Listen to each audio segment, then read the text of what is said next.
ከራዲዮን መንፈሳዊ መዝሙር ቤት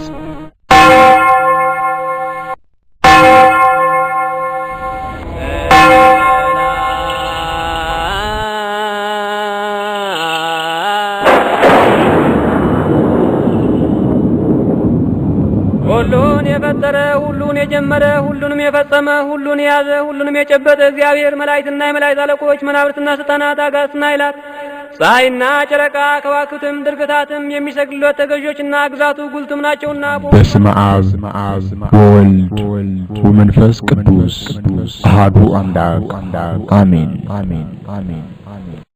ሃይማኖት ማለት እግዚአብሔር ከፍጥረቱ ጋር የሚገናኝበት ረጅም ድልድይ ነው።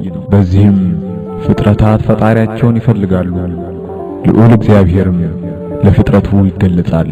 አምላካችን እግዚአብሔር ለሰው ልጆች ራሱን ከገለጸባቸው መንገዶች መካከል አንዱ እግዚአብሔር በቅዱሳት መጻሕፍቱ ያደረገው መገለጽ ነው።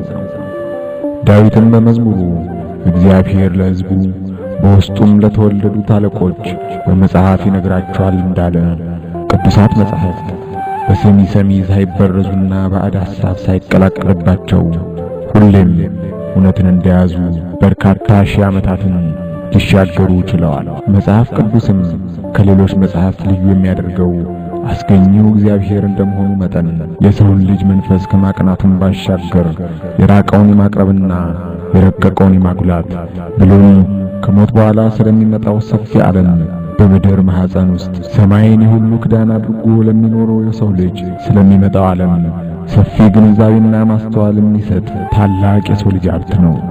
አሁንም ሂድ የሚመጣውም ዘመን ለዘላለም እንዲሆን በሰሌዳ ላይ በመጽሐፉም ውስጥ ጻፈው እንዳለ ኢሳይያስ ቅዱሳት መጻሕፍት ስለ ጻድቃንና ኃጥአን ከመናገራቸውም ባሻገር የጻድቃን ሀገር ስለሆነች ስለ ገነት የኃጥአንም የፍርድ ቦታ ስለሆነች ስለ ሲኦል አምልቶና አስፍቶ ይናገራል።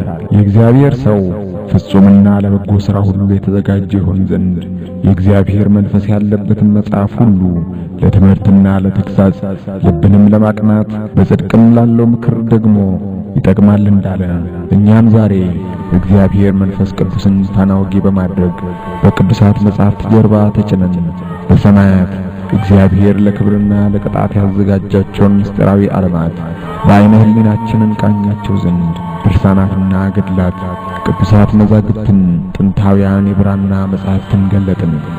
ጌታችንም በወንጌል የማይገለጥ የተሰወረም የለምና የማይታወቅም ወደ ግልጥም የማይወጣ የለም እንዳለ ወደ ምስጢራዊው ዓለም ጉዞ ጀመርን።